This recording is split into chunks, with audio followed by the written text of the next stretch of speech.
I do believe in independent voices getting heard and elevated throughout the world. And I don't feel that there's a lot of mediums anymore where we have that opportunity.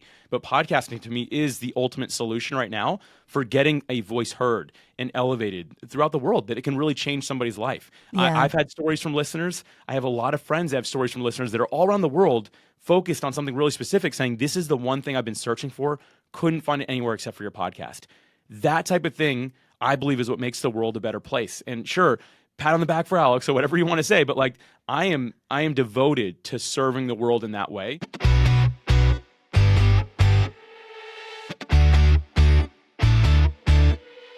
Welcome to Audio Branding, the hidden gem of marketing. Sound plays a more important role in human behavior and our decision-making than you may realize. In this podcast, I'll help you understand the art and science of sound so you can better influence others in business and your life. I'm your host, Jodi Krangle. Let's delve a little deeper. Here's the second part of my conversation with Alex Sanfilippo. In this podcast, normally when we do a 60-minute interview, we split it into two parts. So your episode will come out over 2 weeks, right? Which I think is really good for the guest, as well as giving me more buffer for being able to build out other podcasts. So as a tip for podcasting, if that's something that you think you need, split them into two parts. I did that by mistake one time, Jodi. I brought on a guy named James Altucher. Mm-hmm. He's like my favorite entrepreneur. Like I call him the most interesting entrepreneur in the world, kind of like the most interesting man in the world, right? Yeah. And his producer warned me. He's like, hey, if you tell me he has 30 minutes, he's going to talk for at least an hour. I was like, whatever. I'll tell him it's like a hard stop at 30 minutes. Talk for an hour and 15 minutes. Oh, wow. And it just kept on going. And I was like, I told my wife, I guess I'll break it into 2 episodes. I did it. And I was like, that was really nice. Like I got 2 for the price of 1, and they're both really, it's all good content. Because at first, like, I'll cut it down to 30 minutes. I'm like, but every word he said was gold. Like, what do I do, right? Broken into 2 episodes. So Jodi, I love that you do it. That's a pro level hack right there. It helped me a lot. And you know, like you, I started a podcast, and I mean, you had even one before the one that you settled on that you've been doing. And even the entrepreneurial one, you had one before that. So yeah, I had a little bit of testing with an early one that I did called Jodi's Silver Linings, which was just... I remember this. Yeah, it was just a little bit of a something that general wisdom kind of podcast. And also a tip to let people know, if you do a podcast about something, people assume you have some kind of expertise in what you're doing that podcast about. So I was just doing general wisdom, and people were asking me to be a life coach. And that was my hint that I was in the wrong lane. Didn't want to do that, did you? Yeah, no, definitely not. But I did do a couple of interviews, and I learned through doing that in the earlier podcast that the whole splitting it into 2 was actually a really interesting way to do it, because the guest got a 2 for 1 and I got a 2 for 1. So it worked out well for everybody. But the other thing I like is what I've experienced is that a lot of people, when it's a conversation that has like a lot of meat to it, and most of your interviews do. Like I was listening to one with Vinny Potosivo. I'm only halfway through that one. Yeah. I listened, which was a great episode, by the way. I wrote down the date. He's fantastic. I want to tell people about that one. That one came out, just so everybody knows. Like go listen to this episode. It came out on August 9th, 2023. Creator economy, building a community, like just a great conversation. But it's a lot of meat. So it was great that you broke into 2, because it gave me the chance to be like, okay, cool. Let me process all this, and then next time I come back to the podcast, there's going to be a second part to it. So I like it for that reason as well. So I mean, I get it if you have like a true crime or storytelling podcast, maybe you can get away with it being longer. But I'll be real, like after 30 minutes, my mind turns to a bit of mush after that, right? So I need a break. I need to process it. Yeah. One of the other things that I started doing was I did little like 5 to 8 minute long solo podcast episodes. So those kind of like fit in between. Every once in a while, it'll be really super short. Yeah. I haven't done one of those in a long time. I'm going to have to figure out a particular topic to do something like that on, but I just haven't had the opportunity lately.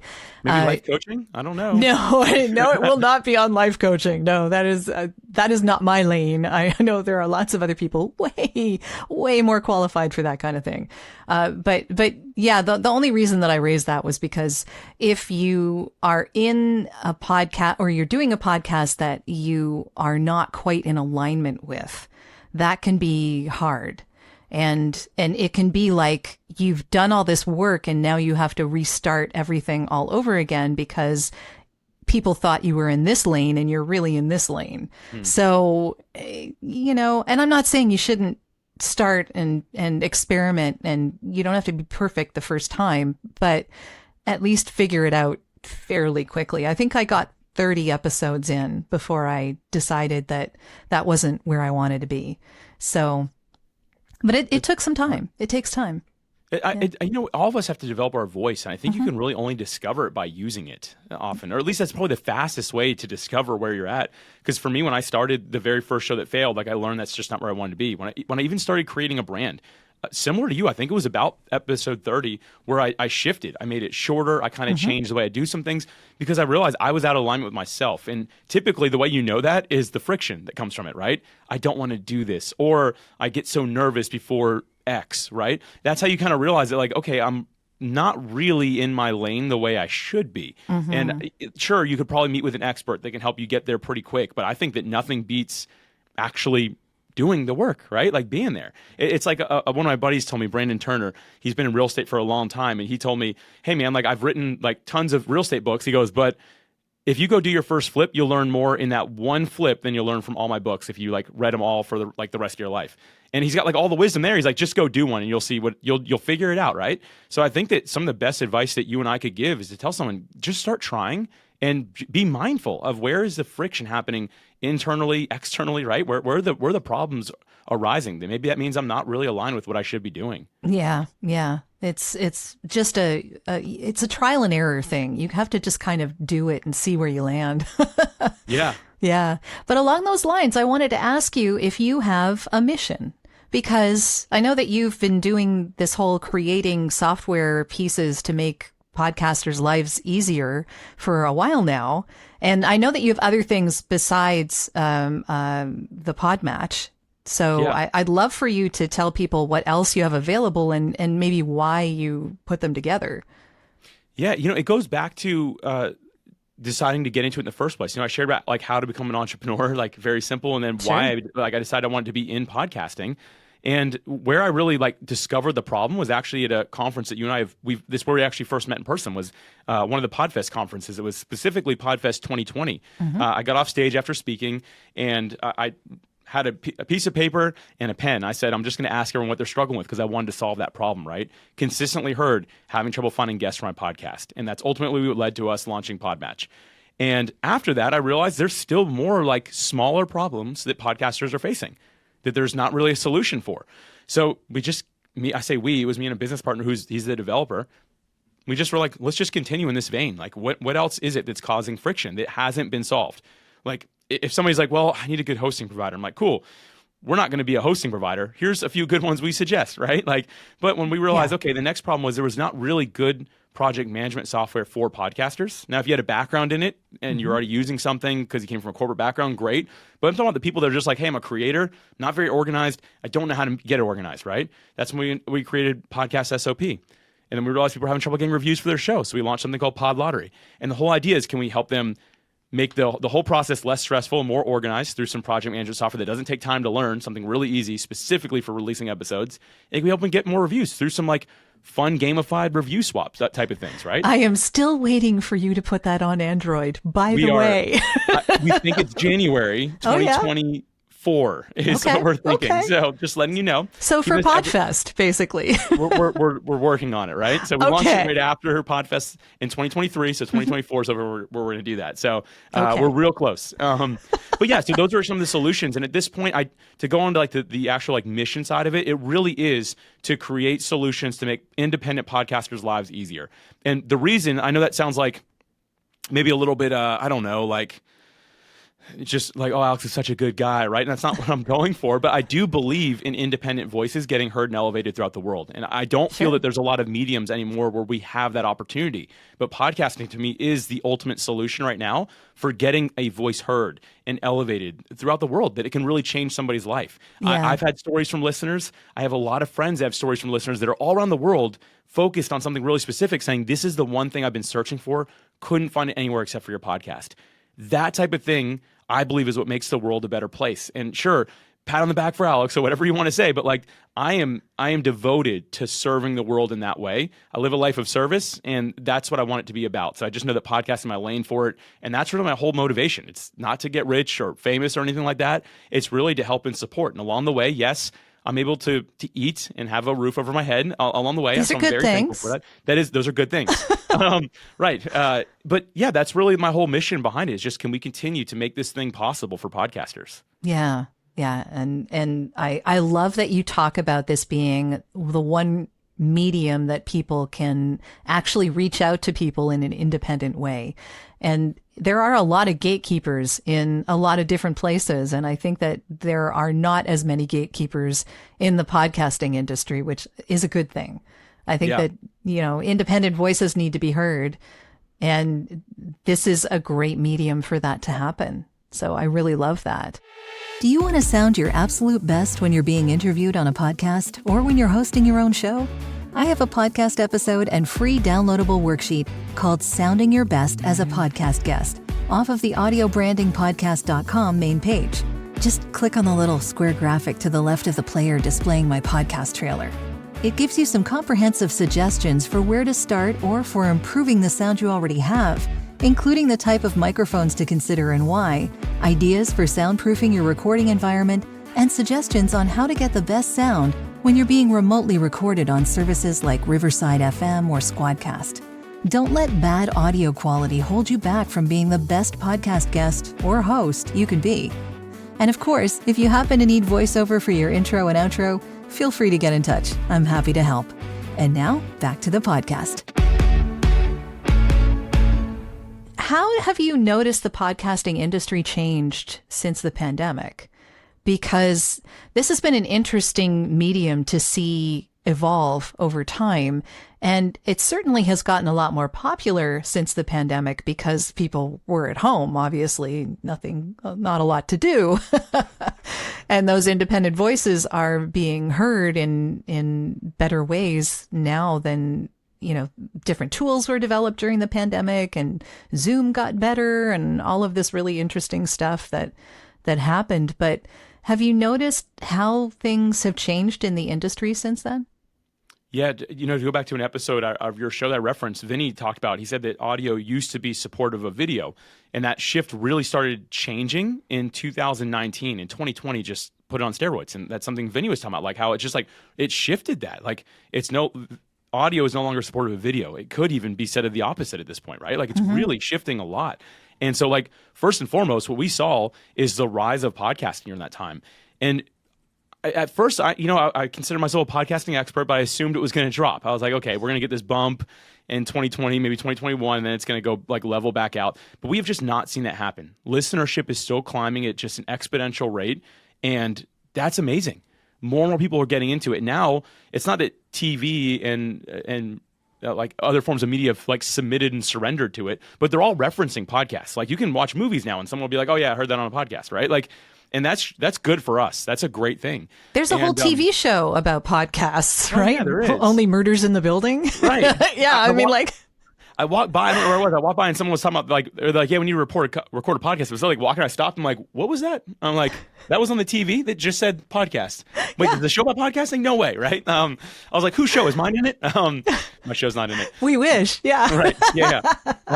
Anyway, so that was a really interesting thing that Vinny said. And then you had Rob Greenlee on the show back on Mm-hmm. June 28th, 2013. Yeah. Or 2023, not 2013. Yeah, no, Right. I haven't been around that long. 2019, November of 2019 was when this show started. So There you go. before the pandemic. So, Good job.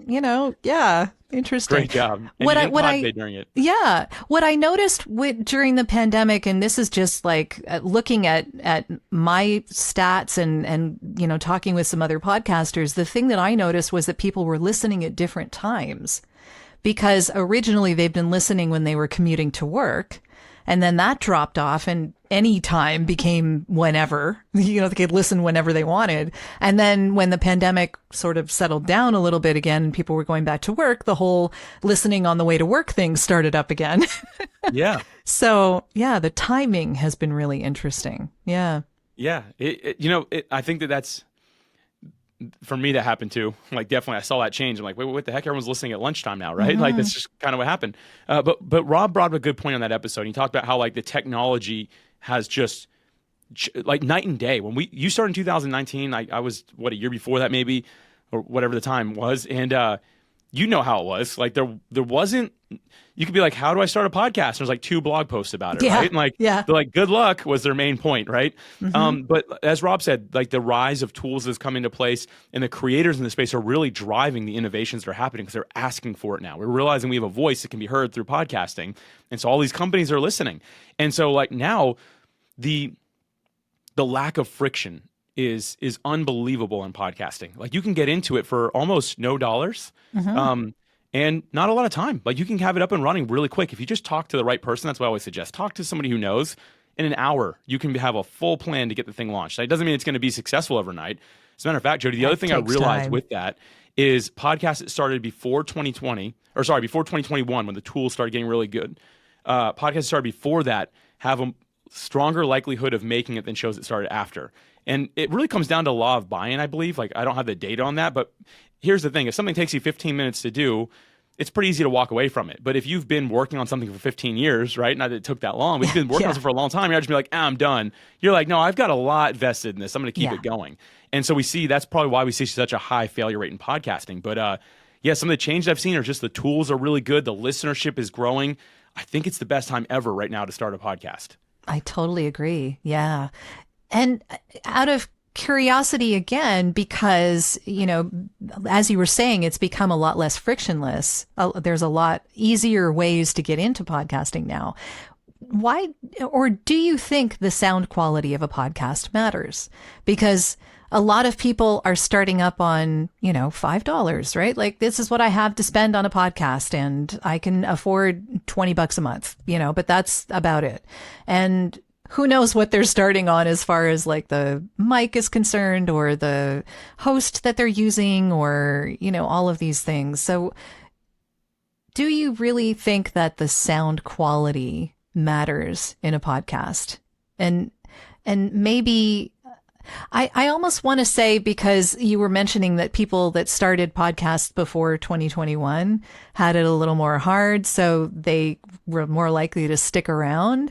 I almost want to say that the sound quality is more important to those of us that started up a little earlier too, because there was such a big difference between, using your iPhone or using your computer audio or whatever, and what there's available now. It's a huge difference. I don't know. I don't know what your thoughts are on sound quality. I think it very much so matters if you want to grow a podcast. Mm-hmm. If you just want to start one, I guess it doesn't matter. But if you do want people to listen, listener experience is important. As a software guy, we talk about UX all the time, user experience, right? We call it our member experience. And so for us, we want to make sure it's seamless. It flows really well because you want to keep people happy. My least favorite thing to do with podcasts, Jodi, is when I listen to a show because someone recommends it, I'm in the car, and no one's going to be able to see what I'm about to do if you're listening, but like turning it up when Jodi's speaking, turning it down when Alex is speaking. Oh, there's another person, someone sneezes in it. I'm like, my ears are bleeding, right? Like turning it up and down, up and down, up and down. And that's just an out of balance of the show. And it's not hard to fix it if you have a professional in your corner, or you do some learning on that, or you get some proper gear. I'll be real. Like, I remember my wife was the one who suggested that podcast. And I was like, listen, we got like halfway through. I'm like, I can't keep my hand like I want to do something else. Like I can't just keep my hand on the dial like the whole time. And that's an extreme case, but it does matter. I immediately left that podcast. I was like, I'm not coming back to that show. I'll go to another one that's like figured it out. Like balancing all that. I think sound is extremely important if you want to make it long term because it also improves shareability. Here's the thing. If I'm going to share your show, Jodi, I have to give the disclaimer, oh, but it sounds terrible. Like the person I'm sending to is already like, oh, do I even want to listen to this? Right? Yeah, it's like when that's someone not tells good. you, someone sends you a TV show to watch, right? And they're like, hey, the first 2 seasons are so bad, but you're going to really enjoy it. I'm like, I'm not going to watch this show. Like, it's just not going to happen. It's the same with a podcast if you can't get the sound right. And now I will say there's some grace thanks to 2020. People like the humanity of it. Mm-hmm. If you have a moment where a kid starts crying and you're like, hold on a minute, or a dog starts barking, as long as the sound quality is still good, people are like, oh, this is a human moment. Now, granted, if you have like a super professional podcast for business people, right, you probably don't want your kid or dog, your kid screaming or dog barking, right? But if it's a show for moms or for pet owners and they hear that, it makes it feel more relatable and human, again, with the quality still being really high. So there's a grace on that end, but I do think that as it gets easier to get into the business, you have to separate yourself. And a great way to do that is strong audio that's consistent across all platforms. Yeah, very, very good point. Molly Ruland was someone who I just finished interviewing not too long ago. Her podcast is coming up. It hasn't yet released. But one of the things that she said was that good audio makes you sound more intelligent, first of all. And second of all, that it's just easier and more fun to listen to. And you want to make this easier for people, obviously. So yeah, it was a good point. She makes branded podcasts. So she was talking specifically about that, and it was an interesting conversation. So yeah, I love talking about this subject with people because I'm such an audio enthusiast myself. So I just, audio branding. I don't think I was going to get that from you. Oh, no. I learned something today. Not at all. Well, where do you see this future of podcasting going? I've had some concerns about it actually. Like like one very positive places, like because listenership is climbing again really fast. I stand by this. Like it's a good time to get into podcasting, possibly the best ever. To get into podcasting and stick with podcasting, I should say, not to be one of the people that pod fade, which is the majority of it. But when I look at that pod fade level, which means like stop or fail your show prematurely, that's still happening at a really high rate, and that concerns me a little bit. And it's because people get in with the wrong intentions. So we need good creators coming into the space, and we do see that happening, but a lot of them kind of get their minds a little bit poisoned. And I don't mean this in like a conspiracy theory or like mean way, but like the rise of YouTube is happening right now, where it's like, hey, if your podcast isn't on YouTube, it's not going to make it. And YouTube's reporting all these numbers on how popular podcasts are on YouTube. Here's the thing. They are very loose with what is defined as a podcast. A podcast simply means a show that releases regular videos. So it's like, okay, well, there's also I think 100 times the amount of YouTube channels is podcast in total, and they're counting all those as podcasts. So now they're the biggest podcast player platform. I'm like that. It's not the same thing. So people are getting in their head, okay, I got to really have a YouTube channel. The problem with YouTube, and again, not going to get into conspiracy stuff, but somebody controls that content, and you don't truly have an independent voice on there. You have it if it's in tune with what you're allowed to post. Let's put it that way. Other than that, it's never going to get seen. And I ran a really big blog, faith-driven, and I remember at one point seeing a very substantial kind of fishy drop-off, right? And it's because that was no longer what was allowed to be seen by the general public. So you got to keep that in mind. YouTube wants you to believe, hey, we're the end-all, be-all, you have to be here, because they want to control your voice. And again, I don't mean to get into conspiracy stuff, but the other thing is the big networks. They're saying, hey, get with this big network, grow your show to be really huge, we're going to make you rich. Same thing. What they're doing is they're making the shows exclusive to one platform that they control. And they're saying, hey, we've seen it happen to some big names like Joe Rogan, where they're like, hey, we're going to get rid of these 10 episodes because we own you now, right? So we don't like this and you can't talk about it anymore. And the last thing is we talked about advertisers, but some advertisers have some rules. Hey, we'll pay you, and we'll pay you a little better if you never mention X, Y, or Z. And again, those type of things make me a little bit concerned about the future of podcasting. We have to protect how individually powerful it is without getting into what I just call the vanity metrics and diving into like, oh, but I could be part of this or part of that. No, you could be part of what you're doing to move the world in your own unique way by serving the one person who needs you most. And I think that that's the future power of podcasting. We're seeing it get more and more accessible. We're seeing it more and more available to people. It's maintaining that true voice inside of podcasting that's going to make that continuously powerful. Yeah, the RSS feed is so important. And I think that really when people are going to look back at this, many years from now, maybe, YouTube is a separate location. There's a different audience there. People don't necessarily go there to listen to podcasts. They go there to watch videos. Right. So, I mean, and they're different experiences. So, yeah, I agree about the networks. I think, though, that for the average podcaster, that's less likely to be a problem. Right. Yeah, I agree. Not all of us are Joe Rogan, as Right. much as we might wish. But yeah, but I think there's some interesting things coming down the pike, and we'll see what happens. I mean, I'm here for the long haul. I know you are, so. Oh yeah, it's a bright time for it. I just Yeah. think we have to make sure we protect our voices along the way and just be mindful of what's out there. When you see listenership climbing and people making money, that's where, not trying to be rude, but bad people get involved when they see that happening, right? So not all bad.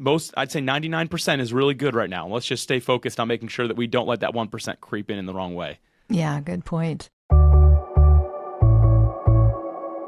Thanks for taking the time to listen. Quick question. Do you know anyone else who could benefit from hearing more about how powerful sound can be?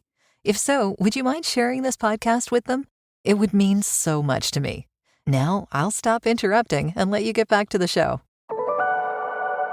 So what are you working on right now that you can share? Yeah, right now this will be my first time sharing this. Hopefully that's okay. That's perfectly okay. You realize this will come out probably months from now, so. maybe it'll be done, but maybe not. Probably not yet. I have a parent company called PodPros. So Podmatch being the company, and then we mentioned Podcast SOP, Pod Lottery, and then PodPros is kind of like the umbrella corp, kind of like the Meta of Facebook, Messenger, WhatsApp, right? Like they kind of have that. We built it that way, which I realize now, Jodi, was not a great idea. Why not? And I thought that I was doing the right thing by doing that, but I have 3 separate logins for my 3 software. Okay, it's right? getting confusing. It's getting confusing, and it kind of like it doesn't make a frictionless experience for podcasters. So we've just made the decision. Yesterday it was made official. So one day before recording this, it was made official that we are actually going to bring everything into the Podmatch name. One login, everything will be included, and we're not changing the pricing. So you'll get everything for the same price. It'll be available on all platforms, which I know you're thankful for as well, right? Oh, Nothing yes. exclusive to the iPhone. It'll all be available on everything. Thank you So very that way we much. can be, more accessible, less friction, right? Because that's, at the end of the day, why we got into this. I realized I just did some things wrong. You don't know what you don't know. I'm a first-time software founder. And I'll probably actually apologize somewhere, just saying, hey, guys, I didn't mean to make this difficult. Here's how we're making it better, right? And so I'm very excited about that. We have no plans to develop any other software or anything like that, right? But the idea is let's bring it all under one roof and make it a really seamless experience for podcasters, guests and hosts, right? Let's make it just really great for them, and we'll just build upon that foundation of this is the small way that we serve podcasters' bigger mission. Yeah, well, I mean, small, I don't think this is, but yeah. And also you have a survey and such that you allow people to take so that they can improve. And then you have a whole course to go through on Mighty Networks, right? Is that? Yeah, PodScore is like, that's like kind of independent of, that one won't be brought under the same name because that one actually, there's 39 partners in that. So 39 different companies who kind of put all the pieces together. And the whole idea behind it is actually giving podcasters transformation from where they are to where they want to be as a podcaster. And it all starts with a quiz. We call it a fun personality quiz because it does tell you which of the 12 podcaster personality types you are. But beyond that, it'll actually tell you, hey, here's some areas that you should focus on improving, and here's exactly how. And again, it wasn't just me who put it all together. There's 39 of us involved with like all the material. And so It's a everyone kind lot. of, it's a lot. They play their unique piece, but it's not one of those things where it's like, hey, go through all 150 lessons of this course. It says, hey, you know what? Here's one section, like we're talking about gear maybe. Your audio quality you mentioned wasn't very good. Here's exactly how you can fix it, and what we'd suggest to actually make that happen as fast and affordably as possible. And that whole idea was, can we help these independent podcasters actually make it? Because again, that super high failure rate is sad. And so that's why we invented PodScore, and it's been blown all expectations. I had big expectations too. I'm like an overly ambitious entrepreneur, and it's quadrupled what I thought it would do in just a month. So it's been really exciting to see. Fantastic. Yeah. What has it done, do you think? I'm curious. Yeah, we're starting to. We don't at time of recording this. We don't quite have enough data to know. But what we're tracking, we kind of already figured out how to track it. Is it helping podcasters stay in podcasting longer? So we're pulling industry averages versus PodScore averages to see is it actually helping. And we've gotten. Can't even tell you how many testimonials at this point. I can't even think of it. They're like literally hundreds of them at this point. People saying this is like the first thing to move the needle for me in podcasting. So we believe it is. I want to see the data behind that. 30 days right now isn't quite enough time to be able to see that. But within the next, we're hoping by like 90 days, we'll be able to actually see, okay, industry average versus PodScore takers average. Are they staying in podcasting longer? If they are, we're going to really double down on that to see how we can do even more to help podcasters get in it. And by the way, nothing's charged on here. So there's no exchange of money involved or anything like that. This is like just something, can we help this industry? Going back to my big why, right? Can we help indie podcasters continue? And that, I feel like I sound like a broken record, but that is fully what I stand for. You can totally repeat that as many times as you want to say it, Alex. Thank you. That's all good. Yeah, I'll give you a testimonial as well. I loved it, and I did it twice. So yeah, I learned a little bit of things to add to my podcast that might make the engagement a little better. So that's really my concern, really. Do you remember your podcaster personality type? That's what I want to hear. That's more interesting. The personality. I can't remember it off the top of my head now. Okay. Because I know that I have it somewhere on my desktop here, and I could tell you later. But yeah, I'm not so focused on monetization. So for me, that was always like lowering everything of my score. Yeah, So, I get that. Yeah, And that's the thing. You're a bit of an outlier. In podcasting, and there a lot of people are. There's some tools. I had some people reach out like, "Hey, I really love this suggestion. This straight up doesn't work for me." I had somebody tell me the other day, like, "I'm dyslexic, and podcast SOP makes no sense. I just can't figure it out." And I told them, I'm like, "You don't have to use that. That's what we have found is an industry average what works. But for you, let's find something else." And so he and I just been going back and forth. I'm asking him, "How do you organize your life outside of this?" And we actually think that whiteboards are going to be the best.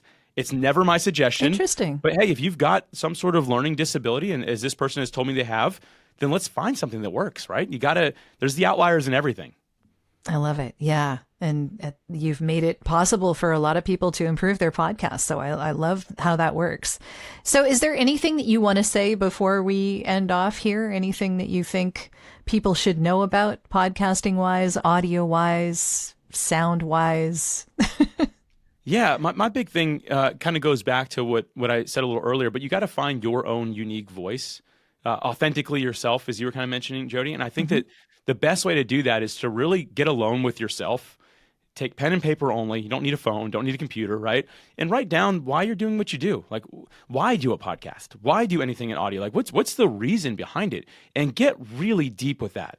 And here's an example. If it's to monetize it or grow my audience, like those are cool reasons, but it's not good enough. I think you need to go deeper. It needs to go down to the core of who you are, which is kind of like a scary practice sometimes. But the deeper you can get on that, the more like you can get to just the core of who you are, why you're doing this. I find that you can just really develop that voice in such an authentic, passionate way that it actually does change lives. And I believe that happens, like I said earlier, one person at a time. But get out there and do the work to really discover your why and purpose through this. Very good advice. Yeah. Thank you for that, Alex. And thank you for being here. I really appreciate your being on the show, and I love everything you had to share. So thank you so much for doing that. Thanks so much, Jodi. I really appreciate it. It was truly an honor to be here today. Thanks. Thanks.